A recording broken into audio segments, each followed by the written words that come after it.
Today's date is July 10th, 2015. My mom, brother, and I had came up here to Dearborn, Michigan to see the Henry Ford Museum and the Greenfield Village.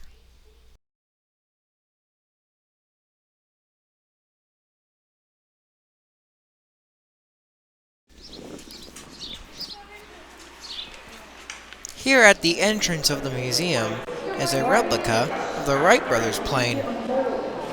Now we continue down the hall to the main part of the museum.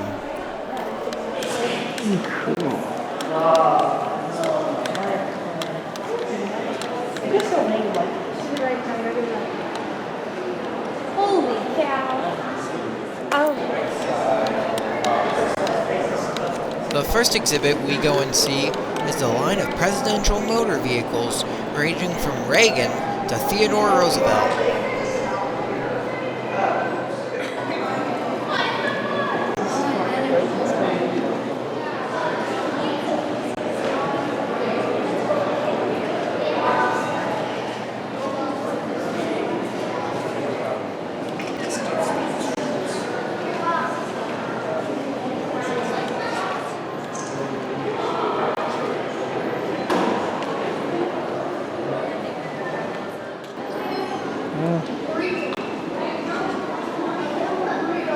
It is.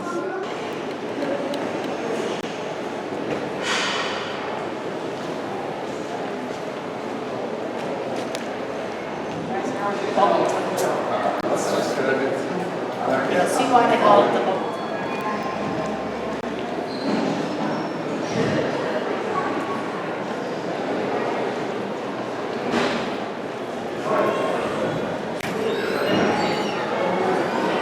They do.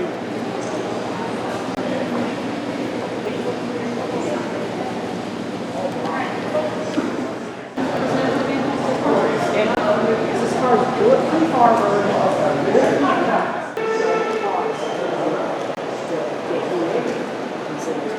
Parce que les gars, eux autres, ils vont continuer.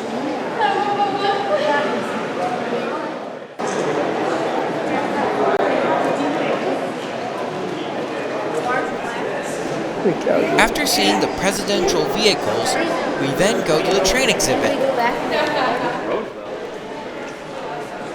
The first locomotive we see is Chesapeake and Ohio number 1601. 1601 is an H8 2666 Allegheny type built by Lamy Locomotive Works in 1941. Back in the day, there used to be two classes of Allegheny. The one shown here and the AG 2666 Blue Ridge class. The Blue Ridge class worked for the Virginian Railway. Even though there were two classes of Allegheny, they were all built by the Lamy Locomotive Works. Back when the Chesapeake and Ohio Railroad was still here, one of the C&O's main commodities was hauling coal trains out of the Allegheny Mountains. Near the end of the 1930s, the C&O approached Lima to build the most powerful locomotive ever built. So Lima Locomotive Works did just that. In 1941, the first Allegheny was delivered to the C&O Railroad. The locomotive could handle 75,500 horsepower, and the locomotive weighed over 778,000 pounds. It had the highest horsepower rating of any piston-driven steam locomotive ever built. The reason why the locomotive was built so powerful was because the designers at the time thought that the new diesel technology being developed was going to replace steam soon. They were just off by 20 years. Unfortunately, the Allegheny class did come with problems. One of the problems with the locomotive was that the performance of the engine seemed to be wasted on coal trains, and the locomotive's capabilities were never being used. Another problem was that Lima misrepresented the weight of the first batch of Alleghenies, saying that they were much lighter than what they actually weighed. The reason why this was a problem was because engineers were paid by how heavy the locomotive was. As a result, the C&O had to pay back thousands of dollars in crew back pay and ended up suing Lima because of this. Awesome. Over there, over there.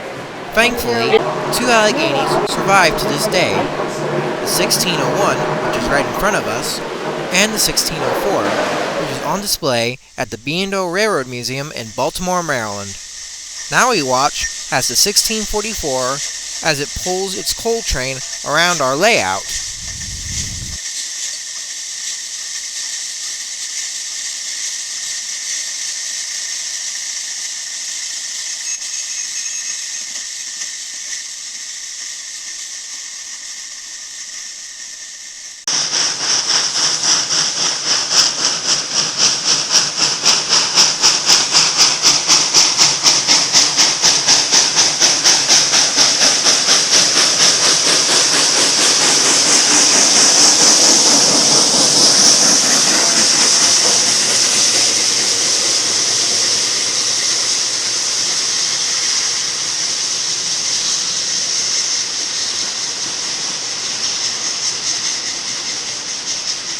In order to get this locomotive into the museum, they had to cut off bits and pieces of the locomotive's top just so it can fit through the door.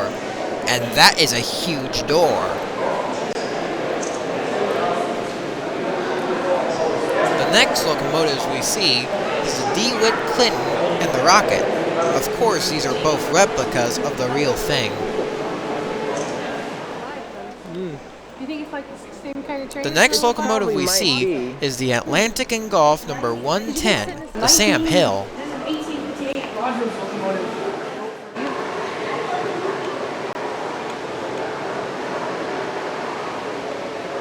No kidding. Yeah. Well, hey, the Leviathan has a wooden cowling. It's more or less like, here's the thing, it's a real locomotive, but you know, it's like a fancy one. It's nice, pretty The nice. Sam Hill represents the old age of steam during the 1800s. It is also a 440 American. Let's get the thing too. Look at this. Buckeye steel. Back in the days of when the Sam Hill was in operation, this was the kind of coupling they used. This kind of coupling was very dangerous to work with and often resulted in injury. Today, they now use the knuckle coupling system, which is much safer to use.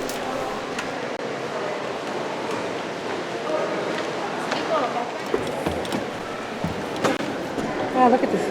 As we continue down the tracks, we see Canadian Pacific 400850, a snowplow. This snowplow was built between 1920 and 1929 by CP's Angus shops in Montreal. It is a 20-ton wedge-type plow. It normally takes one or two locomotives to push this plow through the snow. There are still snowplows that are out there performing their jobs to this day that are like this one.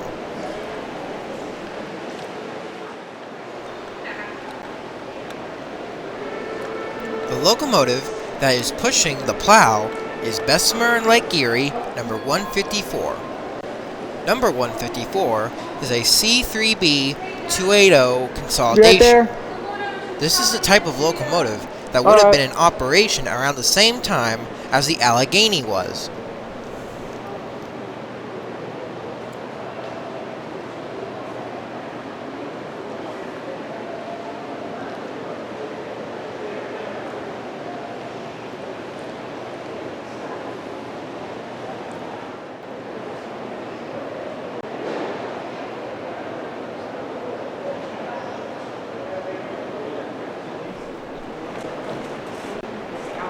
Behind number 154 is Ingersoll Rand number 90.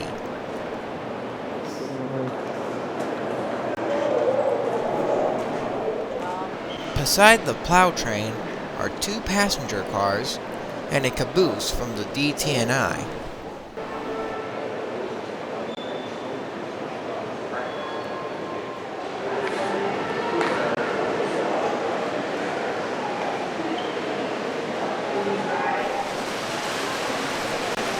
On the other side of C&O 1601 is a Lionel O-gauge layout. This layout is very impressive to look at and recreates the era when toy trains used to be around.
On one of the trains is a dummy locomotive with a camera inside of it. The camera is linked to a TV monitor so you can see what the train is doing around the layout.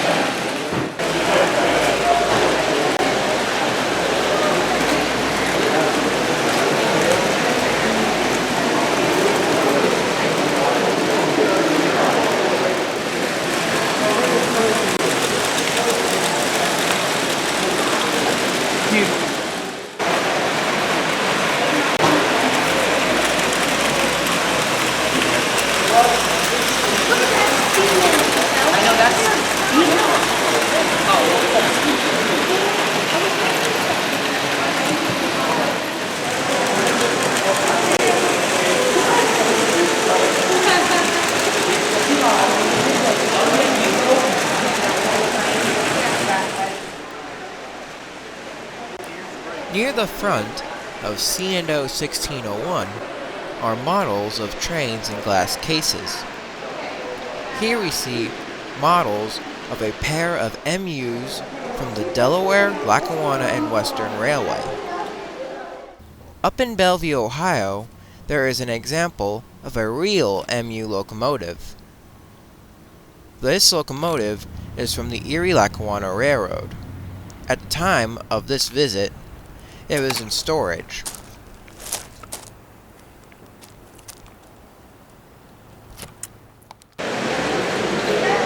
It's in a nice museum too. This is nice.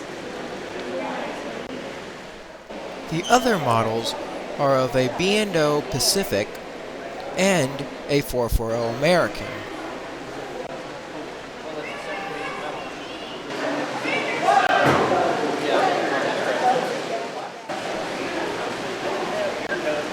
Now we move on into the rest of the museum.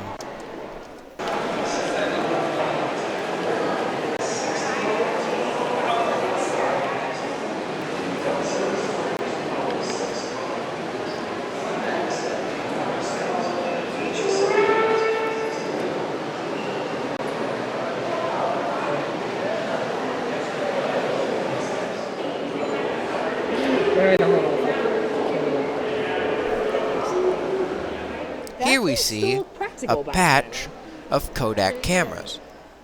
Here's a comparison against my brother's camera and the regular camera. Man, both these cameras look the same, don't they? Now we are starting to go into the automobile section of the museum. Here we see a 1959 Volkswagen, ready for a camping trip of some kind.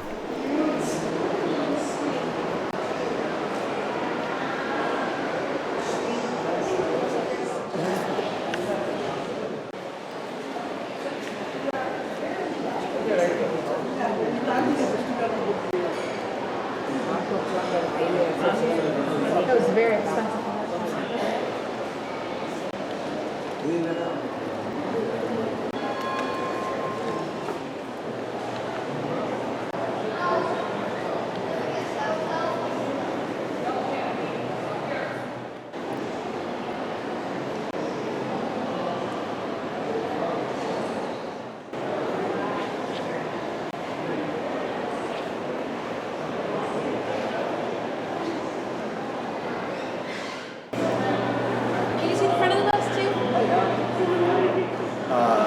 need the elevator.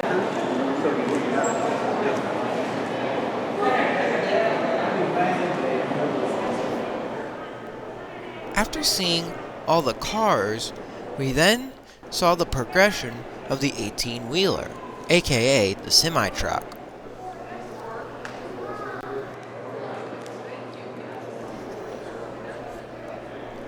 After seeing all the cars and trains, my family and I was hungry. It was very convenient that there was an operational diner in the museum. This is Lamy's Diner. They have great food here, and the sandwiches are phenomenal. If you're at the museum, make sure to check this out. You won't be disappointed.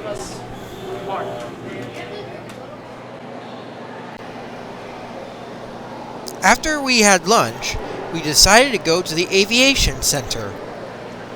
There are many planes on display here, such as this 1928 Ford 4AT-B.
Here we see the Fokker BA-1, the Josephine Ford.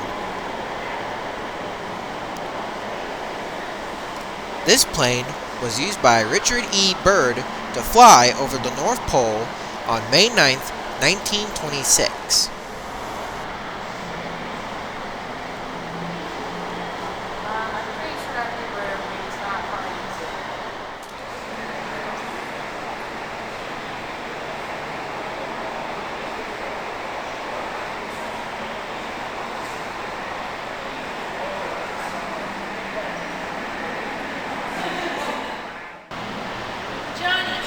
Yep.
bound for the cockpit. Oh, wait. It's really just a step.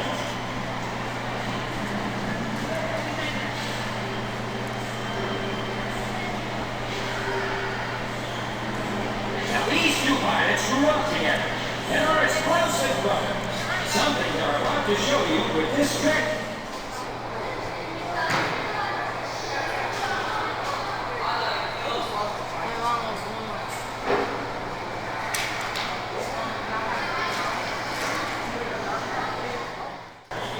Imagine flights.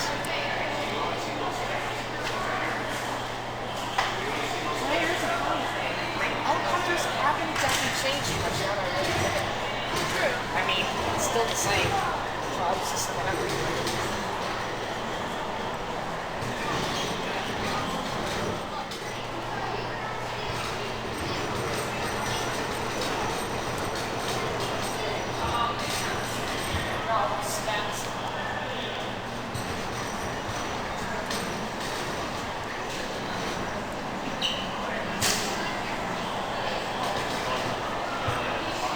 After seeing all the planes and helicopters, we then visit the Liberty and Justice section.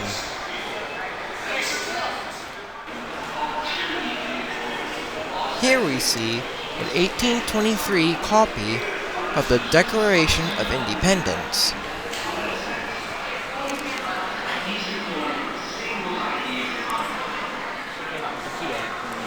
See, Mama, there's like 14. I think there's a few.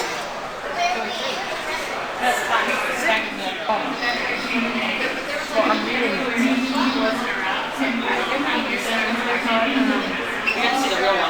Next we see the Freedom and Union section.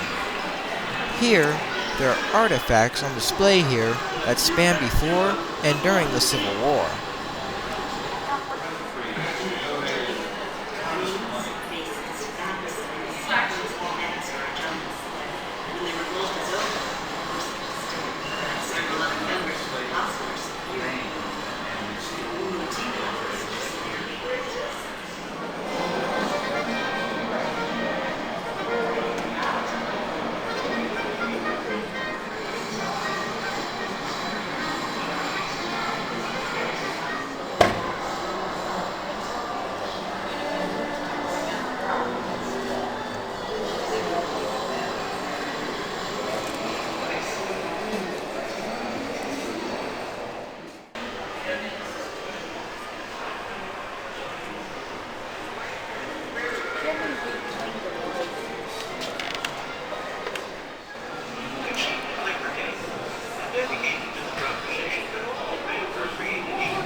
Right here is the very chair that Abraham Lincoln was sitting in right when he was assassinated at Ford's Theater by John Wilkes Booth on April 14, 1865.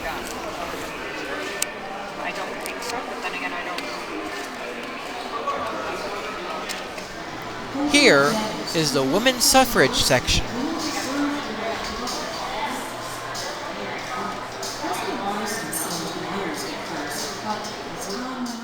The president decided to take action. The police stood by while mobs of men, especially servicemen, attacked the women. Then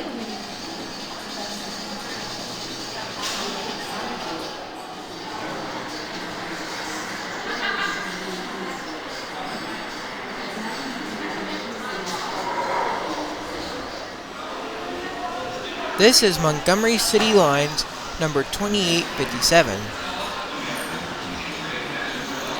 2857 is a TDH 3610 class bus built by General Motors in March 1948. This is the bus where Rosa Parks refused to give up her seat to a white man on December 1st, 1955.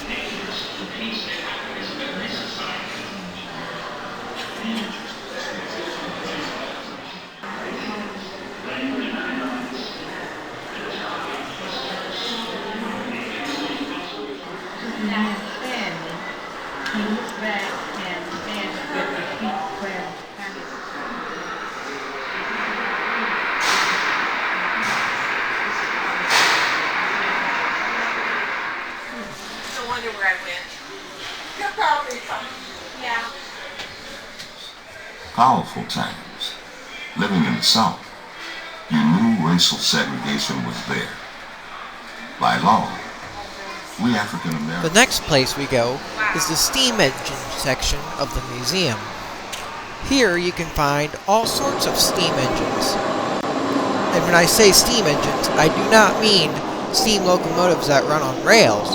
I'm talking about steam engines that power factories and electrical equipment. Some of these machines can be operated by the museum.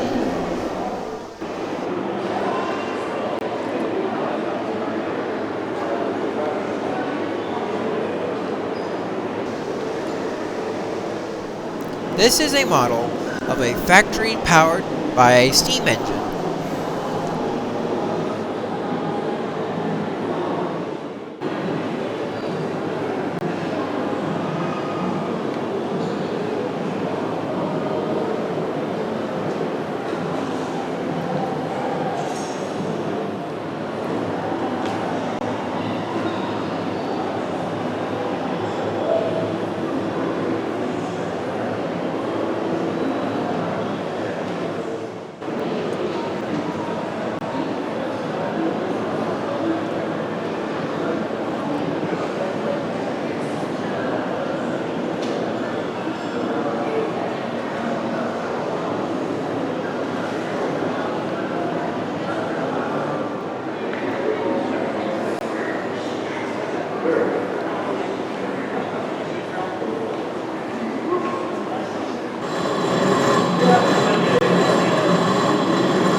This is a combination gas steam engine. It was built by the Hoover-owned Greenfield Company in Hamilton, Ohio. This thing is about as big as a house, maybe a little bigger than that. It was used at Ford's Highland Park plant in Highland Park, Michigan between 1912 and 1930. But then it would probably drown out every... Press A.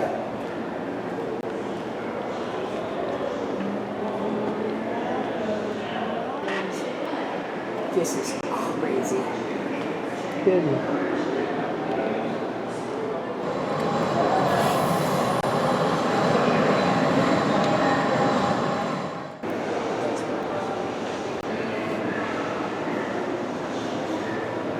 Yeah, this is so cool.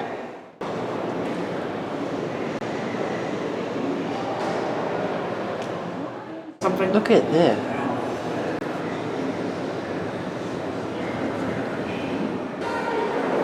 Oh, so it's a gas and a steam engine combined. Man, that's cool. Well, this is a gas.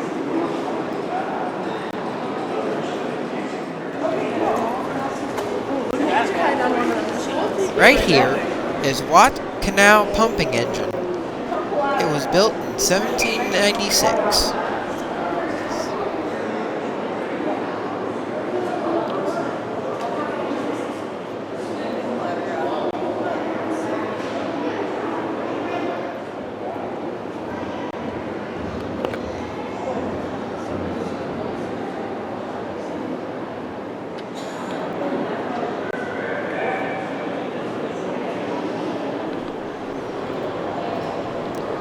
Right through this window is a room where you can see some of the restoration projects that the museum is working on.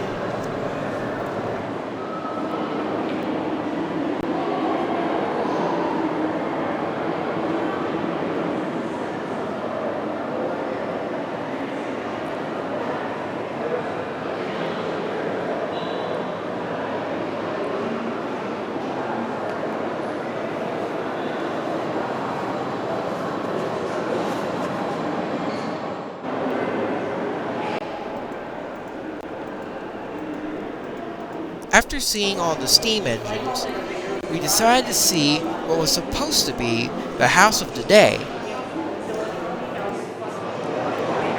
Because they were just sick of him, changing.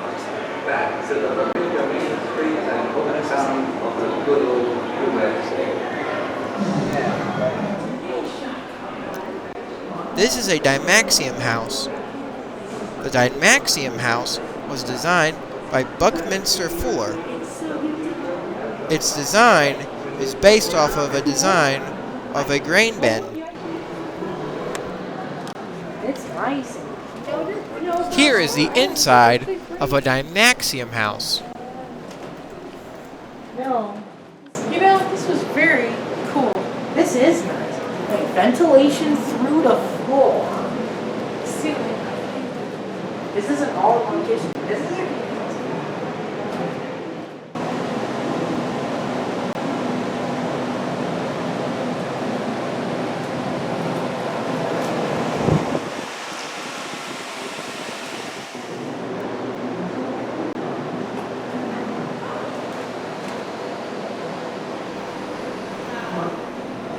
After seeing the Dymaxion house, we then see the collection of tractors ranging from the newest of models to the oldest of models, and all the ones in between. Hey, this one's nice. It has a cat. Hey,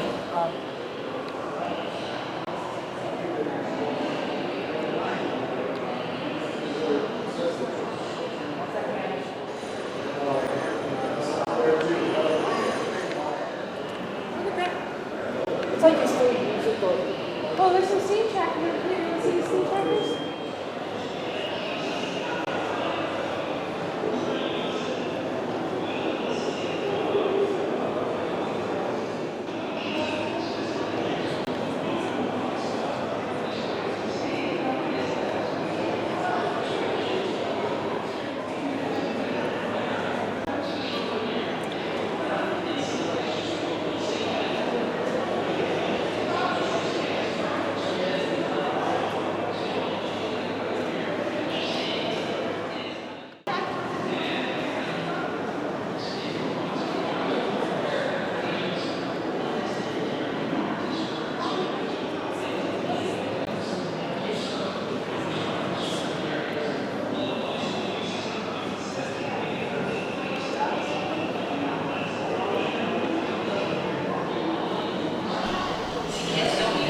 After seeing the tractors, our last thing we see is the Oscar Minor Wienermobile, an original.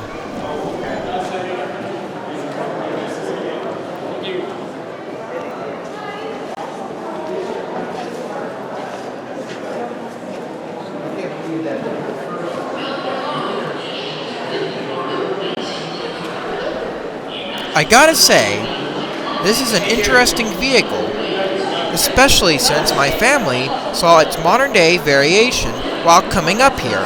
Here is the picture now.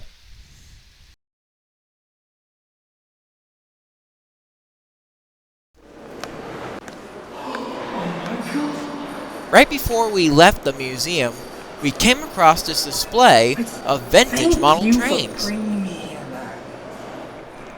I was really impressed by the 1960s HO scale model of this 284 Berkshire. Lionel. Some random pull toy. In the 1960s. Oh, well, no wonder it's good quality from Japan. American flag or template.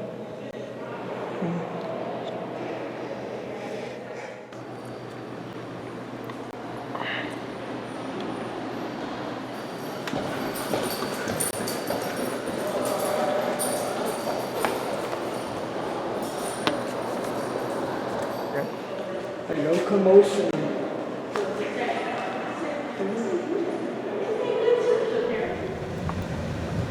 After seeing the museum, we then drove over to the Dearborn Amtrak station. The Dearborn Amtrak station is a very nice complex. Good night, Dave.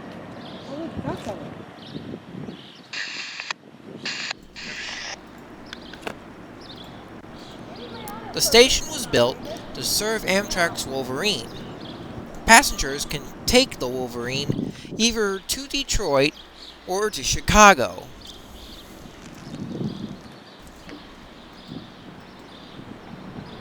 Even though the scanner was buzzing, No trains came.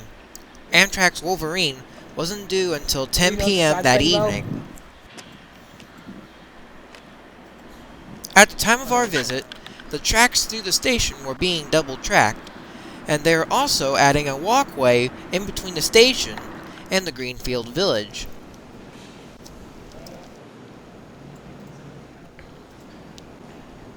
Inside the station, they had a little small steam engine on display.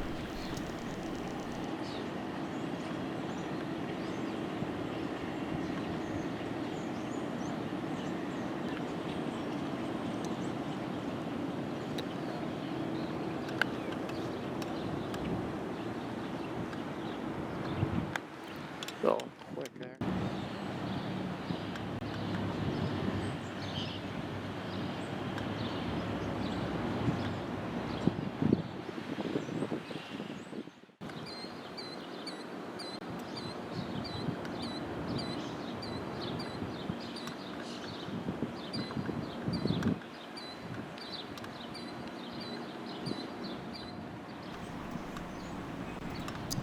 This line is former New York Central Territory. It's now owned by Norfolk Southern.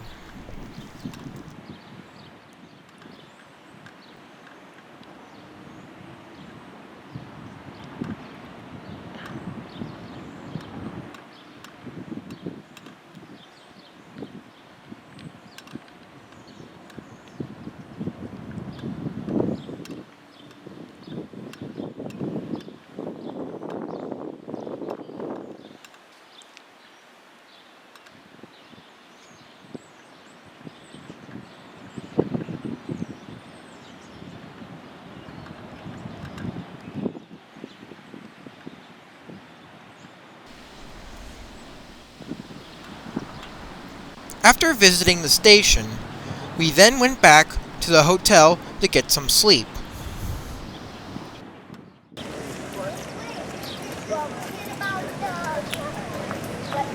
July 11th, 2015 found us at the Greenfield Village.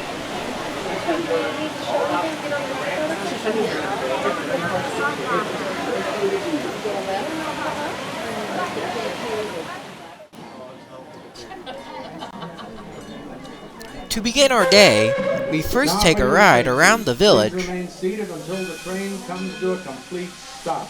Detroit and Lima Northern number 7 will be pulling our train today. The train at all times. Also, please avoid eating, smoking, or drinking anything except water while on the train. Now sit back, relax, enjoy the train ride. We are starting out on a complete circle of Greenfield Village, 2.5 miles of track. It will take us a half hour to get back here to the main gate. Greenfield Village is divided into historic districts. I'll point them out. The white farmhouse on the left is the Ford farm from Springwell Town. That is where our founder, Henry Ford, was on the street. And this weekend we're holding The D&LN ran from Detroit, Michigan to Lima, Ohio. The railroad was merged into the Detroit, Toledo, and Ironton Railroad in May of 1905. Today, part of the railroad line in between Detroit and Diane, Michigan, is used by the Canadian National. The Diane to Lima line is still used by the Indiana and Ohio Railway. The first practical incandescent electric light bulb. Across the street, the big yellow building is the Sarah Jordan boarding house. So this is wire for electric lighting.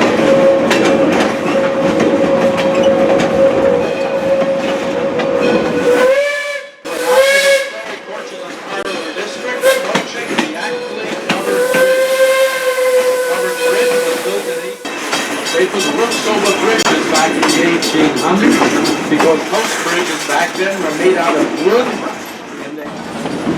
Ladies and gentlemen, we're now approaching our first train stop, the Susquehanna train stop, next to the Susquehanna Plantation House. Just a reminder, please remain seated until the train completely stops. Keep the chains up. I'll give you the all clear when the air brake is set and it's safe to stay. As we pull into the Susquehanna station, we can see the Ford Motor Company's facilities.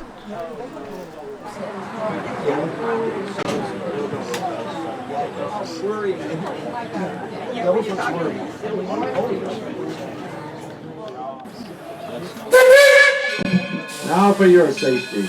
Please remain seated until the train comes to a complete stop.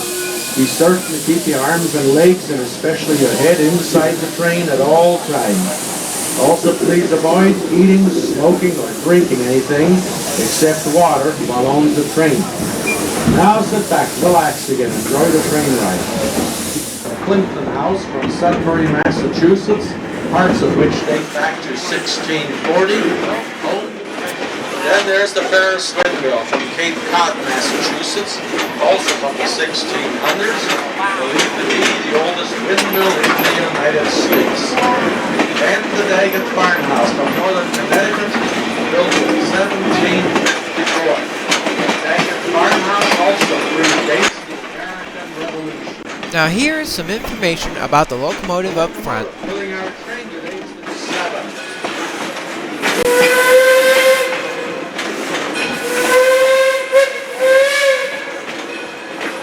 Is a full-size Baldwin steam locomotive built in 1897 in Philadelphia, Pennsylvania. Number 7 was on the D&LN, Henry Ford's railroad, and was Henry Ford's favorite locomotive. Number 7 always pulled Mr. Ford's fancy drum car. Number 7 was in storage for over 80 years.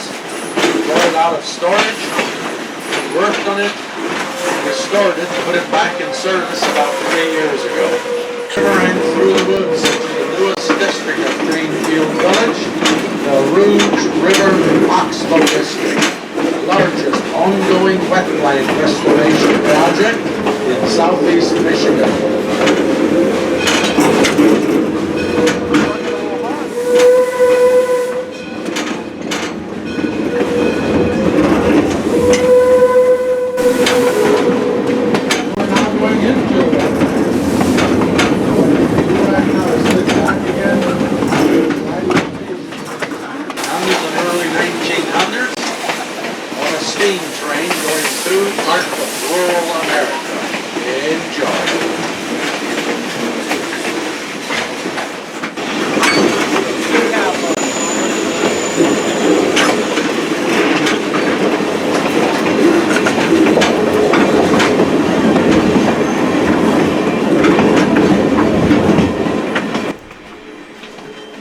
The railroad has a variety of signals used on the railroad line, such as this former New York Central target signal.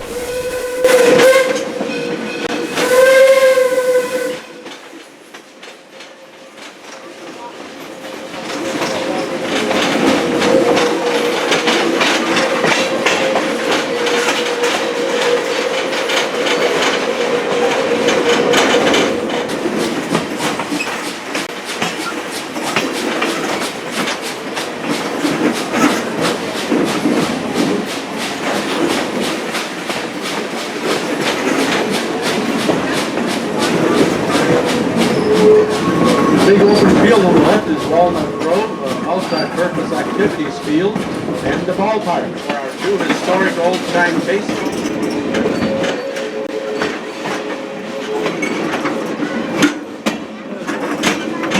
The yellow buildings coming up are the campus buildings of the Henry Ford Academy, fully accredited for-year charter high school grades 9 through 12. Henry Ford is a college preparatory high school. Science, engineering, mathematics, technology, and foreign language.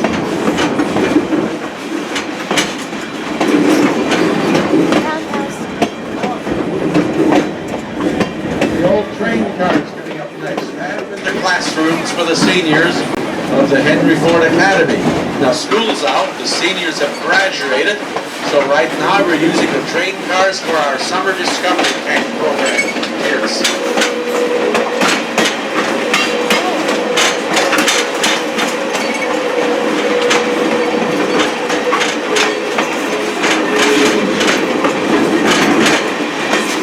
Final car to our left.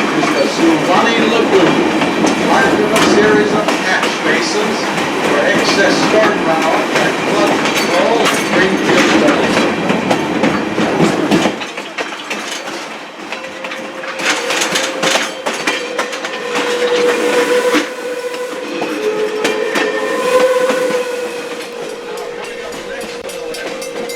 Part of the tracks run alongside the former New York Central's, now Norfolk Southern's Detroit to Chicago main line. Cafeteria-style restaurant.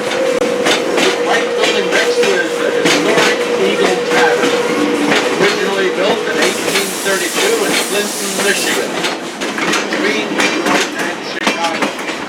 Inside the Eagle Tavern, you can get a full-course meal, served 1850 style, and a group of Taste of History Cafeteria and Eagle Tavern on the left, open tonight until 9 p.m.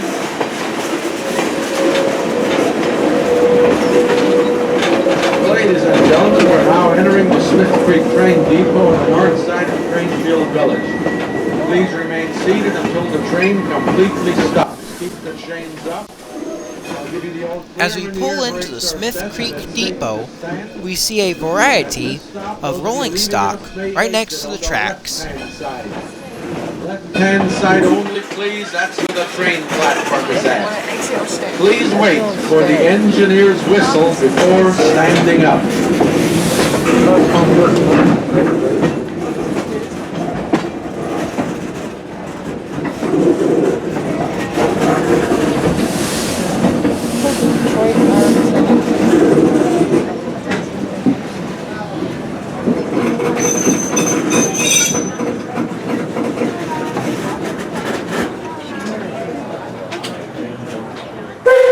Ladies and gentlemen, It's a guaranteed connection.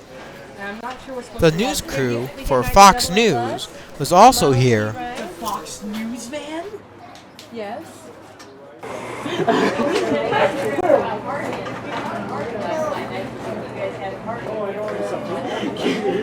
I mean, back then, here's the thing. If you went 10 miles an hour, keep your arms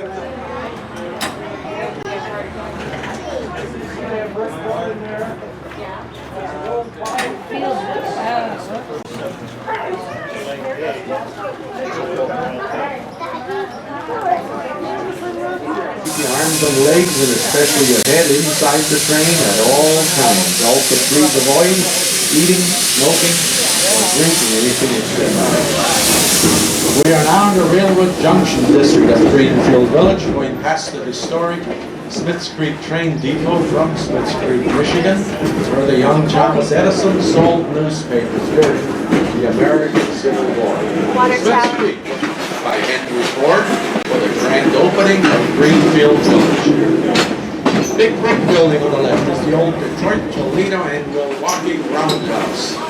Originally built in Marshall, Michigan in 1884, parts of which were brought here to Greenfield Village and rebuilt in the year 2000. The Roundhouse is where we take our steam locomotives and our rolling stock for inspection, service, maintenance, and repair. It is open to visitors. You can go inside, look around. They'll tell you all about steam locomotives. Just past the Roundhouse, we're now in back of Liberty Craft Works, the arts and craft section of the village. There's glass blowing, pottery, printing, wool carving, weaving. We even got a couple of... As we continue on down the tracks, we are now passing the railroad's storage facilities. Well now, we've almost made a complete circle of Greenfield Village. We're back at the working fire district. Coming up on the right is the Firestone Farmhouse, Columbiana County, Ohio, from the late 1880s. Firestone, who was a good friend of Henry Ford, founded the Firestone Farm, is still a living and working historic farm, using many of the same agricultural methods of the late 1880s. The Firestone train station back up at the main gate. Please remain seated until the train completely stops. Keep the chains up. I'll give you the old clear in the air brake. brake is set and it's safe side.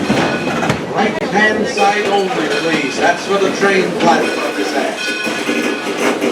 Please wait for the engineer's whistle before standing up.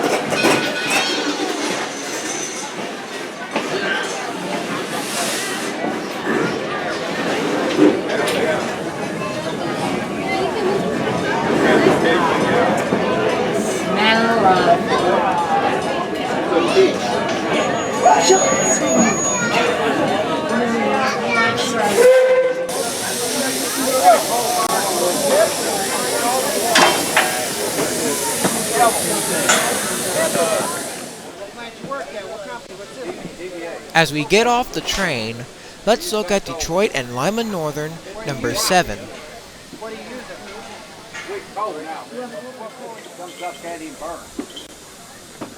D&LN number 7 is a 440 American built by the Baldwin Locomotive Works in the year 1897.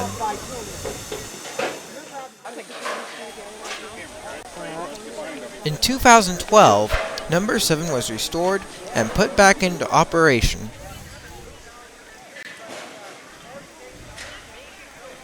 That was the first time the engine was ever fired up in over 90 years. Yeah. Standpipes.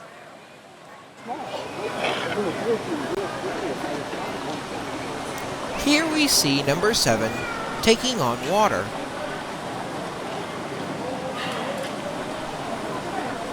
While number 7 is doing that, we go and see the Reichardt Wagon Shop.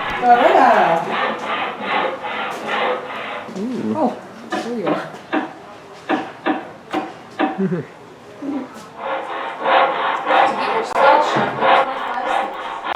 You can certainly see all these invisible men and women hard at work.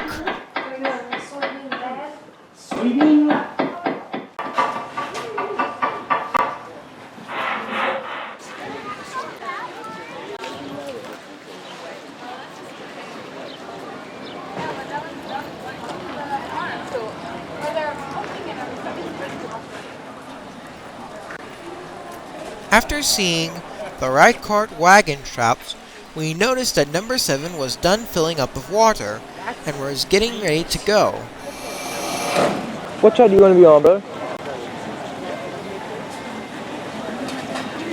Yeah, I'm going to click the button, move far away as possible, and hope that my camera does not. I'm pretty sure back here would be due.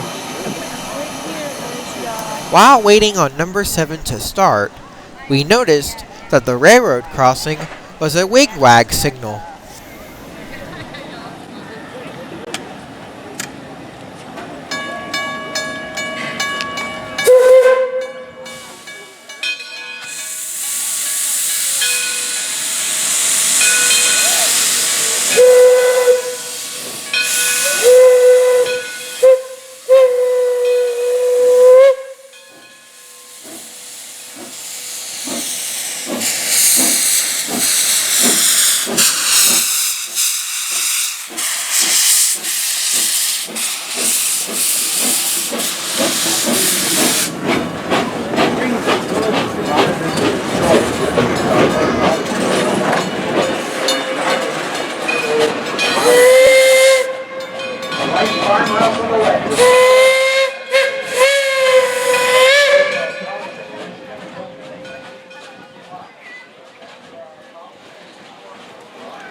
After seeing the train leave the station, we decided to go on the town.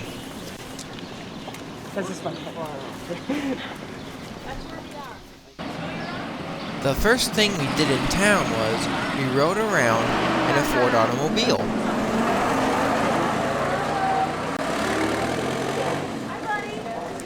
Not only did they have old automobiles running about, but they also had some different types of buses running about as well. Right, and wild the whole time you're alive. Are you going to sit up front? Elegant sit up front? This is the car we'll be riding in. 40, 45 miles an hour, but it gets pretty scary at 20 miles an hour. Yeah. They tend to wander all over the road. Oh, really? Yeah. This is a 1927 model. This one's only 88 years old. Wow. Some of the ones we drive are 100 years. Wow. Yeah, it'll go 40 miles an hour. It gets about 20 miles per gallon of gas. That's pretty good. Yeah. Cost about $400 brand new. Wow. It was a couple of months' pay for most folks. It was pretty.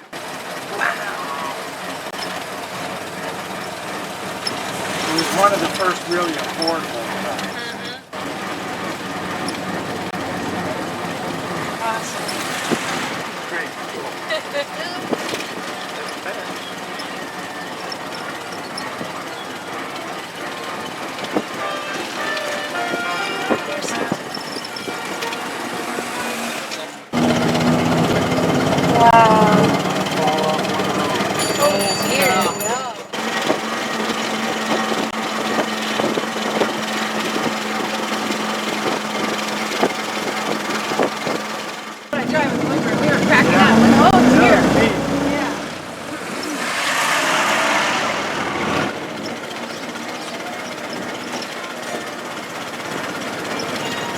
So you drive a school bus? Yes, yeah.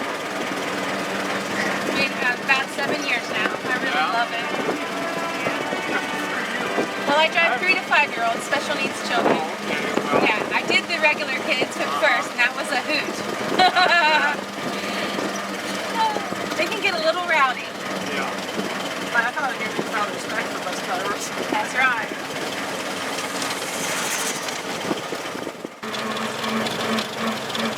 So, what era was the cranking on?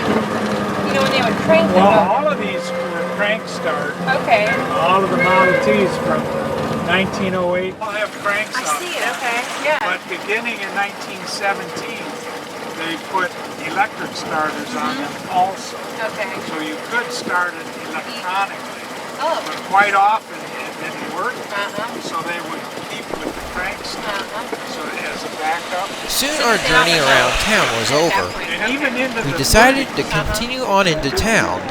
Then we found ourselves near the fair. Oh, it's the street there. Shall we go? Sure, if you want. Okay. Hey, I wonder.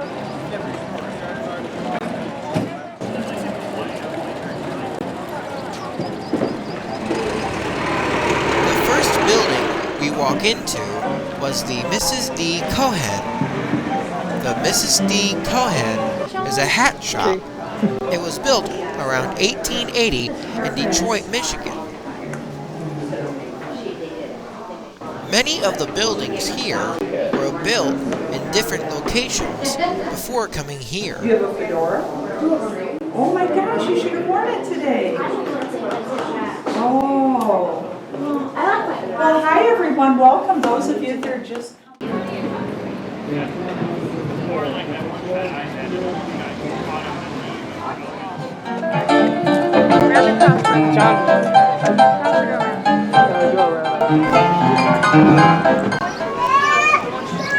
Then we entered into the Wright Cycle Company. This is the building where Orville and Wilbur Wright made bicycles. They also did most of the work for their airplane here.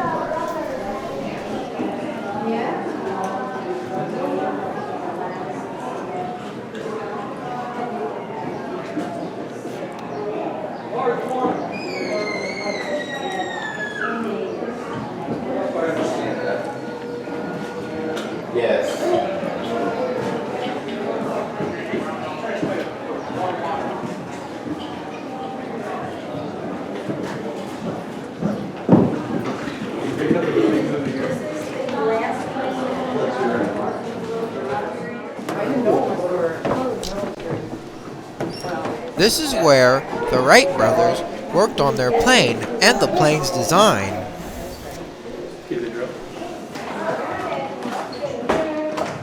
You guys can go around me. What is this? What is this? That's how they make all the machines run. What is It's all off of one board.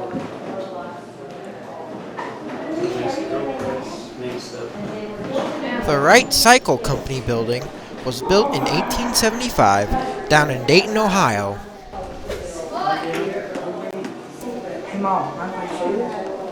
Right behind the Wright Cycle Company was the railroad. The railroad had a spur track here with an old boxcar on it. The reverse is in the middle, and the clutch is on the left.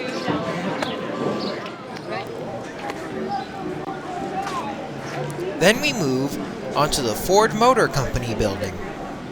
This building is a replica of Henry Ford's first factory.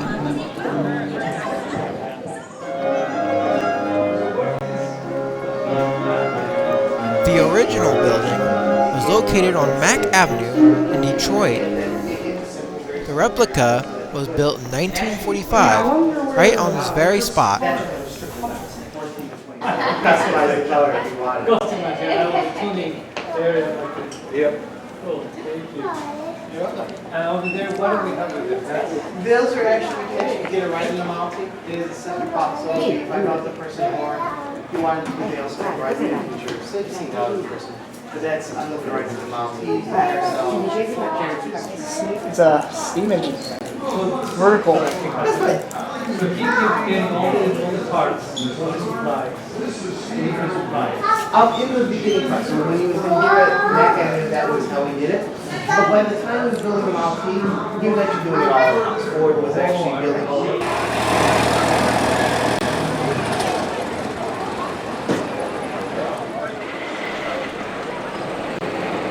After seeing the Ford Motor Company, we then went to the Armington and Sims machine shop. This building was built in 1929 for the Greenfield Village. The original Armington and Sims was located in Providence, Rhode Island. It was started in 1883 by Pardon Armington and Gardner C. Sims. The company was well known for their high-speed stationary steam engines, which is why there are a bunch of boilers on the property. The steam engines built here were more compact, simple, and less expensive than many others that were built around that same era.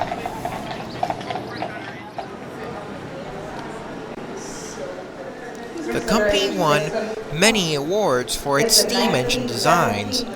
Some of those awards include the Cincinnati Exposition Award and the International Invention Exposition Award in London. Unfortunately for the company, Armington and Sims Machine Shop went bankrupt in 1896. Part of the blame for the bankruptcy was set on H.C. Cranton, an insolvency of the estate. The Panic of 1893 was also to blame. The company was purchased by another steam engine manufacturer called Eastern Engine Company, but that company went bankrupt in 1903. They developed a system of manufacturing that could make parts so accurately shaped that you could interchange those parts from one machine to another. And that system was called the American method of manufacturing. It was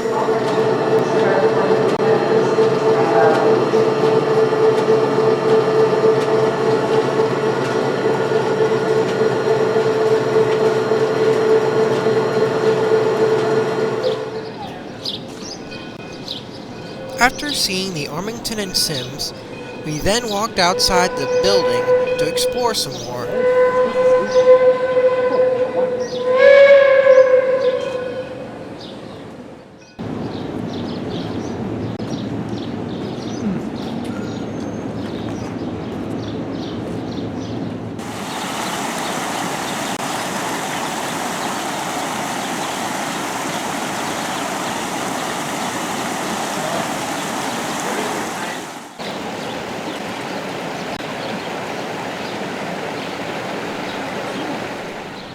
While wandering around, we heard that one of the other steam locomotives was being fired up for work, so we went to the roundhouse to go and see it.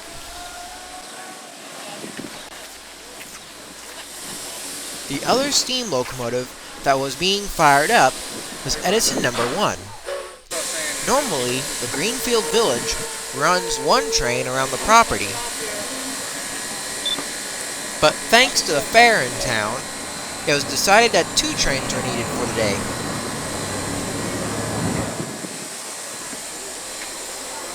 Edison number 1 is being turned around so it can be ready for its train. Unlike modern turntables, this one has to be pushed by hand.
The other locomotives at the roundhouse were D&LN number 45, Calumet and Hecla Mining Company number 3, known as Torch Lake, and Plymouth. We will be getting back to these locomotives in a little bit.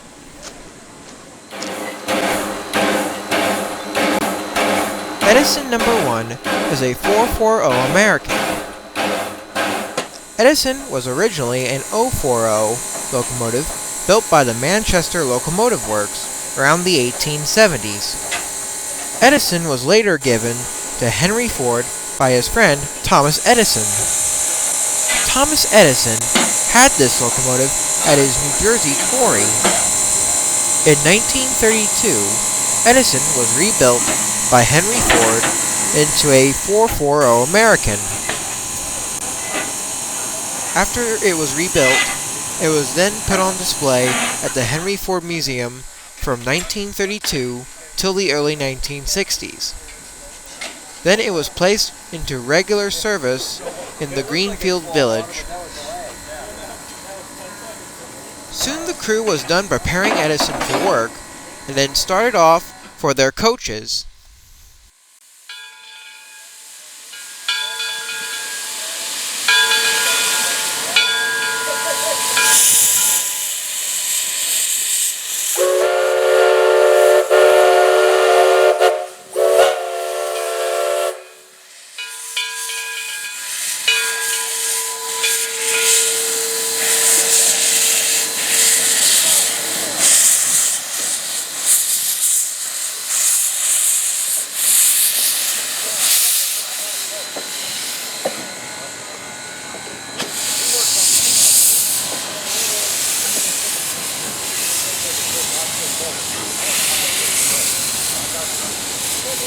Normal trains here, like the one we rode this morning, average about only 3 cars, but today, Edison's train had an extra 4th car on it.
There's your $1 million idea, Jake.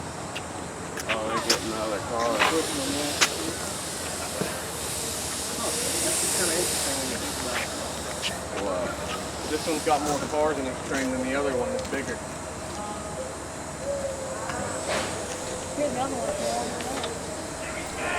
Soon Edison was coupled up to its train. Edison was told to wait there until D&LN number 7 came through with its train. The big water and coaling towers are used by the railroad to fill their locomotives. Soon D&LN number 7 came in, picked its passengers up, and left the station.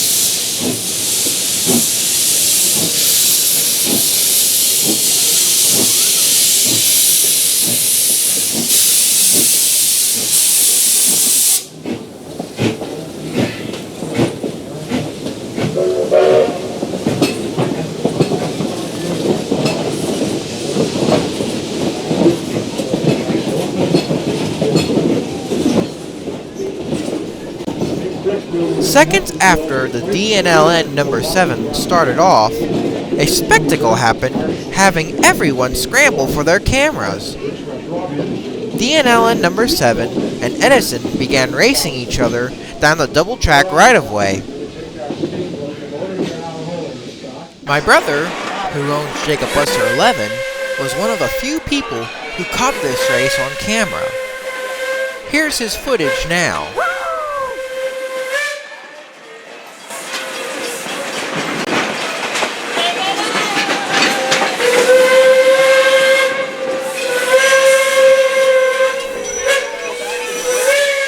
After the race was over, I decided to go and see Torch Lake. Torch Lake is a 064T steam locomotive built in 1873 by the Madison Machine Works in Taunton, Massachusetts. Torch Lake was sold to the Calumet and Hecla Mining Company. The Calumet and Hecla Mining Company was a key player in Michigan's UP copper mining industry. Torch Lake was used mostly for switching on the CNH until it was put into storage in 1933. That's where Torch Lake stayed until 1966, when it was offered as a gift to what is now the Henry Ford Museum.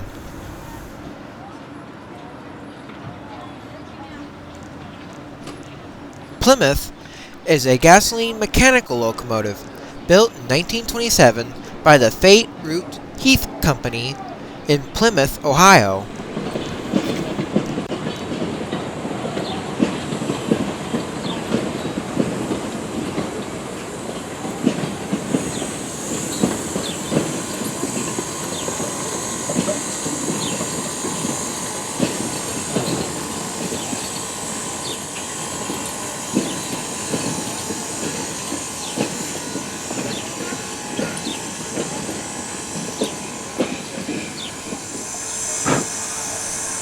Soon Edison backed down onto the Smiths Creek platform so it could get some passengers for its first train.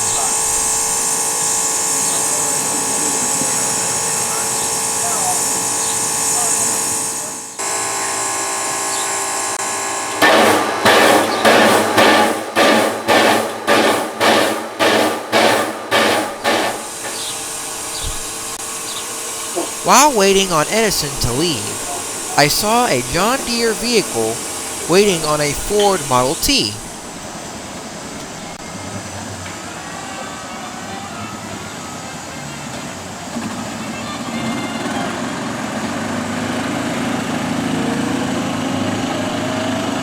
After seeing that little paradox in time, we then watched Edison leave the station.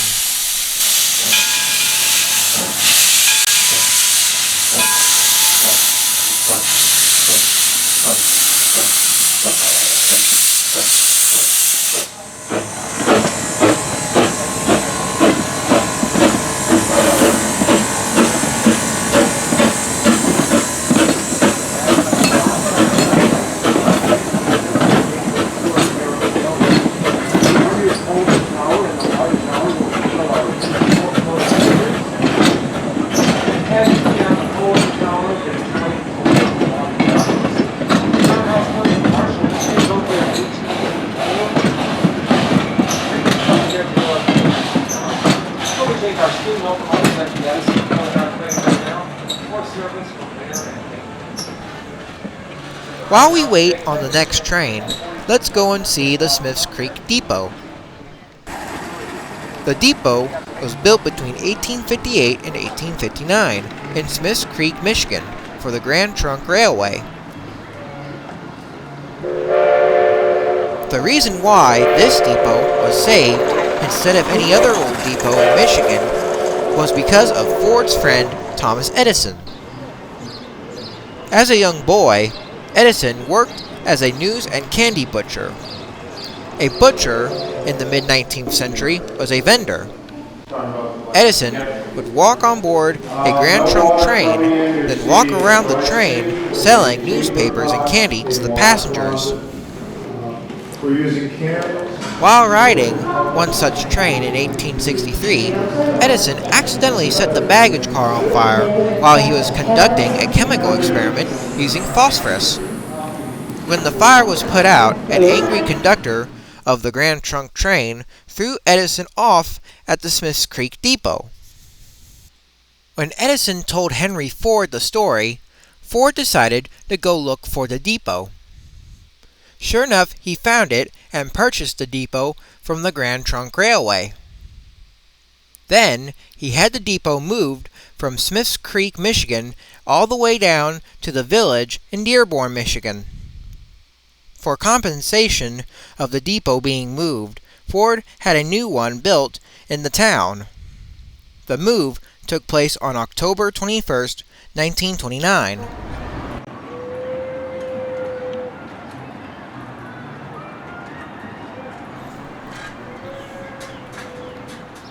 Out on the platform, there are some rail cars parked on a siding.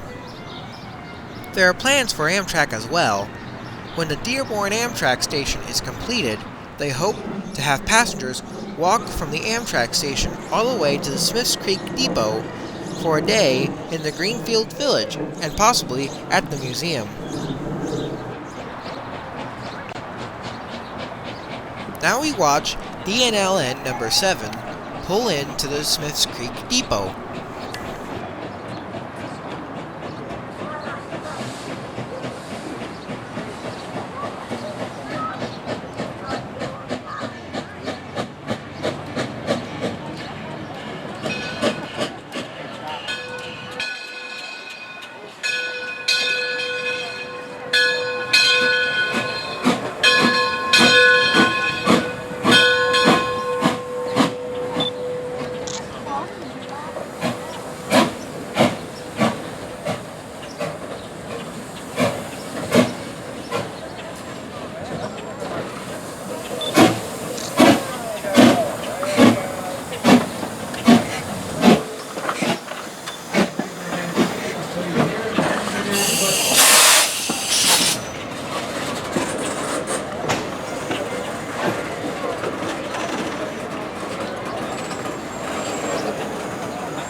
Now let's go to the roundhouse. The roundhouse is where they maintain, rebuild, and restore their locomotives. This is DT&I number 45. 45 is a I-80A 442 built in 1902 by the American Locomotive Company, formerly known as ALCO. 45 was built at their Schenectady Locomotive Works in Schenectady, New York. As far as I could tell, number 45 was built for the Michigan Central Railroad to run fast passenger trains in between Detroit, Michigan and Chicago, Illinois.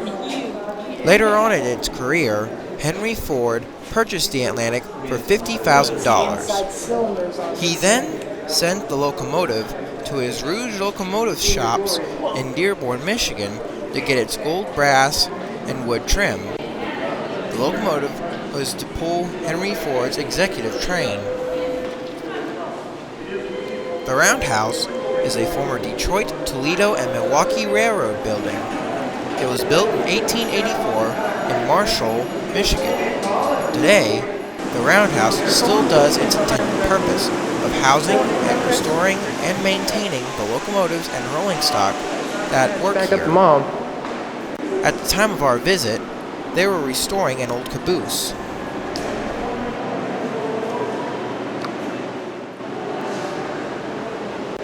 When we left the Roundhouse, I got a glimpse of Amtrak's Wolverine.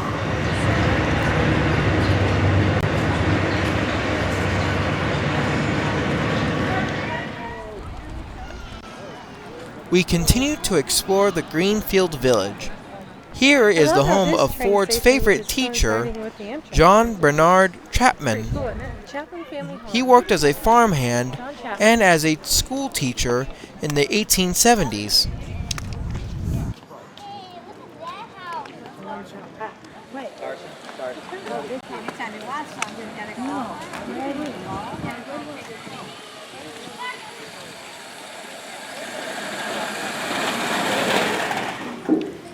John Chapman taught school. Here is the inside of Mr. Chapman's home.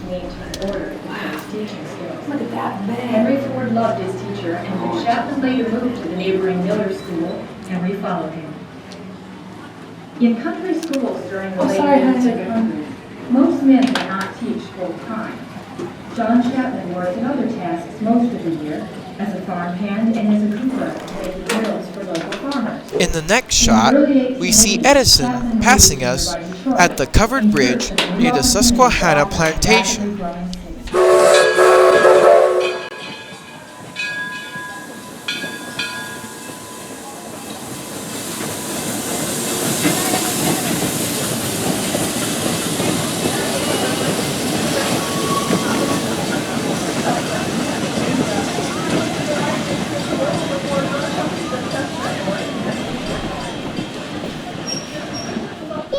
As the day progressed, there was an old-fashioned baseball game being played.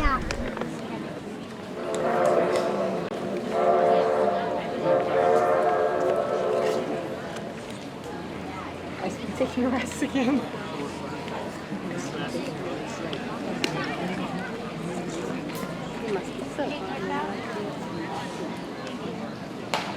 Whoa! Wow, they have some really good hitters. Woo! Good job, man. Everyone was having a lot of fun. Oh! Almost got him. As the game went on, Edison and D&LN number 7 kept passing by the game.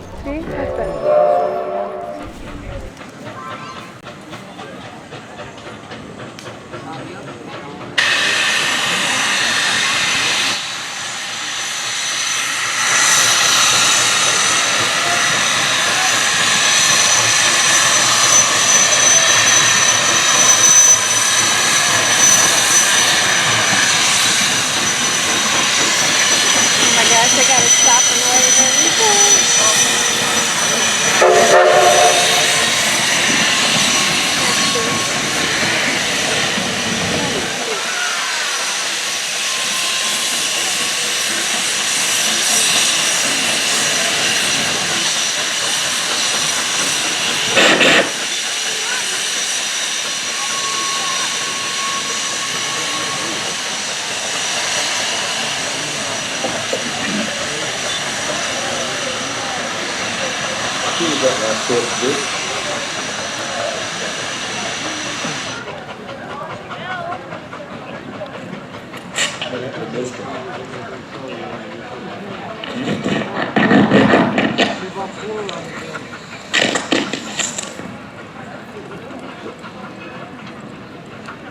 team that holds it can be challenged at any time by any team.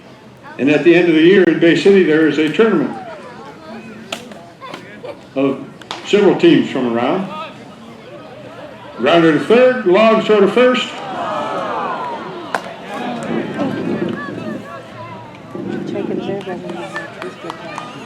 So Peanut got up. Mr. Harder can, at some point, if he wishes, determine that one or the other, the pitcher or the hitter, is not doing that and may give a warning, and then begin calling balls in or strikes. So there's a high one to left. Brought down for the second out.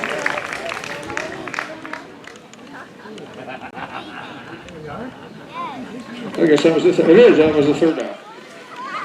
This is crazy how it's So we'll go to the line.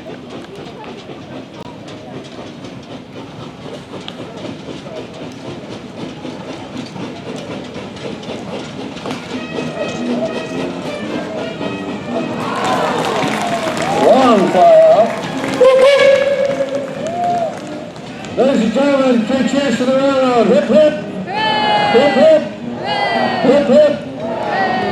That's the same folks that were on the last time. Screaming to get off, no doubt. We can't help you.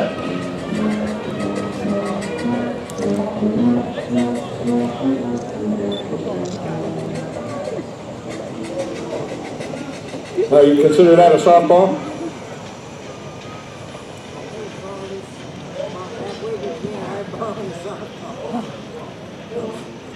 Softball is much bigger. And that isn't that much softer than a hardball.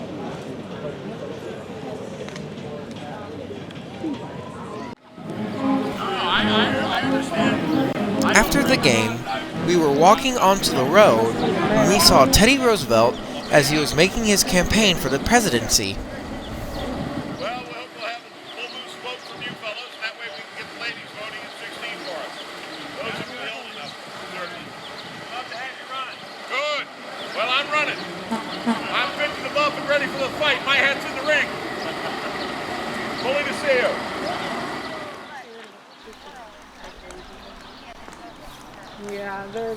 Soon we walked upon the Daggett farmhouse and the Ferris windmill.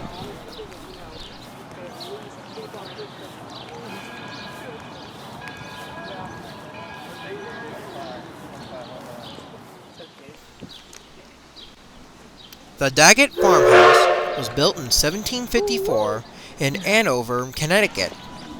It belonged to a man named Samuel Daggett. Now let's take a little look at the inside of Mr. Daggett's house.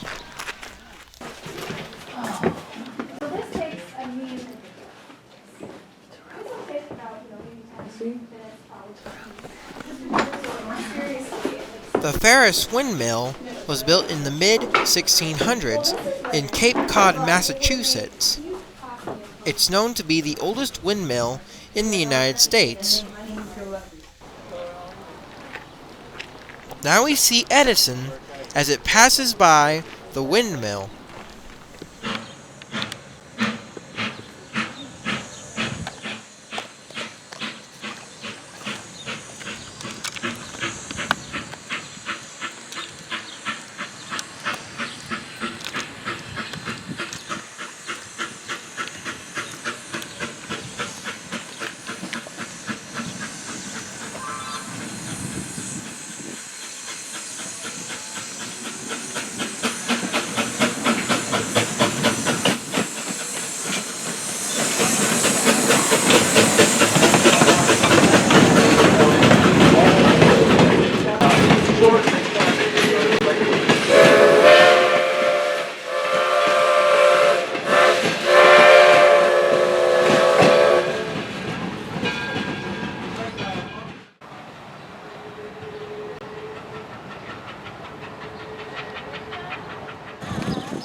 some more walking, we decided to take a small break and ride the carousel. The actual name of the carousel is the Herschel-Spielmann Carousel. It was built in 1913.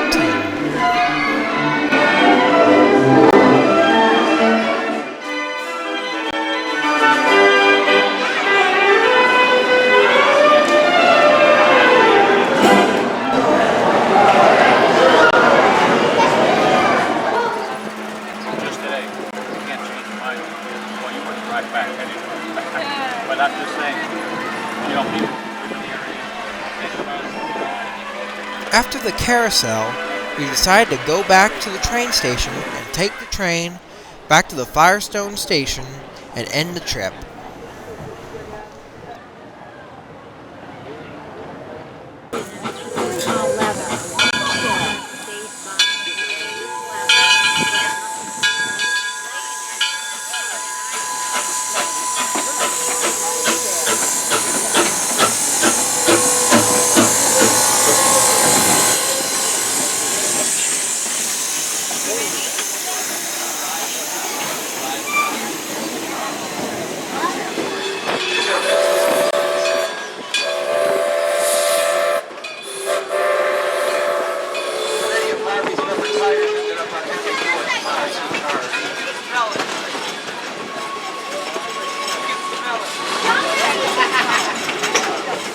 This was a fantastic trip.